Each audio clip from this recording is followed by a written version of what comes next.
శ్రీ విష్ణురూపాయ నమః శివాయ. చంద్రశేఖర అష్టకంలోని యక్షరాజ సఖం అనే పదం శివుడు కుబేరుని స్నేహితుడని సూచిస్తుంది. దీనికి వెనుక రామాయణంలో వచ్చిన ఒక కథ ఉంది. ఒకసారి కుబేరుడు హిమాలయాలకు వెళ్లి పార్వతీదేవితో ఉన్న శివుణ్ణి దర్శించాడు.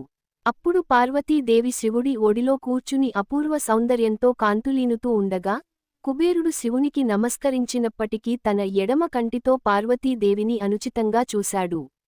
దీనికి కోపగించిన పార్వతీదేవి శాపంతో అతని ఎడమ కన్ను కాలిపోయి పసుపు, గోధుమ రంగులోకి మార్చబడింది. తన తప్పును గ్రహించిన కుబేరుడు కైలాసంలోని మరో ప్రదేశంలో 800 సంవత్సరాలు శివునికి రౌద్ర కేదార వ్రతం చేస్తూ కఠిన తపస్సు చేశాడు. వ్రతం పూర్తయ్యాక శివుడు ప్రత్యక్షమై, ఇక మీదట నీవు నా స్నేహితుడివి అని వరం ఇచ్చి, పార్వతీతో కలిసి అతని కన్నును కొంతవరకు పునరుద్ధరించాడు. అందుకే కుబేరుడు ఏకాక్షి పింగళ అని ప్రసిద్ధి చెందాడు. తరువాత కుబేరుడు బ్రహ్ముని తపస్సు చేసి దిక్పాలకుడయ్యాడు. పుష్పక విమానం వరంగా పొందాడు. అతని తండ్రి సముద్ర మధ్యలో స్వర్ణలంకను నిర్మించగా, కుబేరుడు భద్ర అనే కన్యను వివాహం చేసుకుని ఆనందంగా జీవించాడు.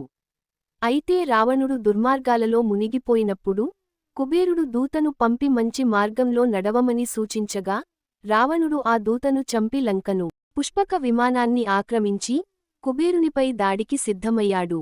అప్పుడు యక్షులు కుబేరుని గంధమాదన పర్వతానికి తీసుకెళ్లగా, తరువాత సౌగంధిక పుష్పాల కోసం వచ్చిన భీముడు అక్కడ కుబేరునిని దర్శించాడు.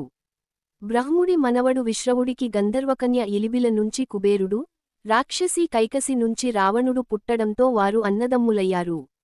ఇదే కుబేరుని సంపూర్ణ కథ.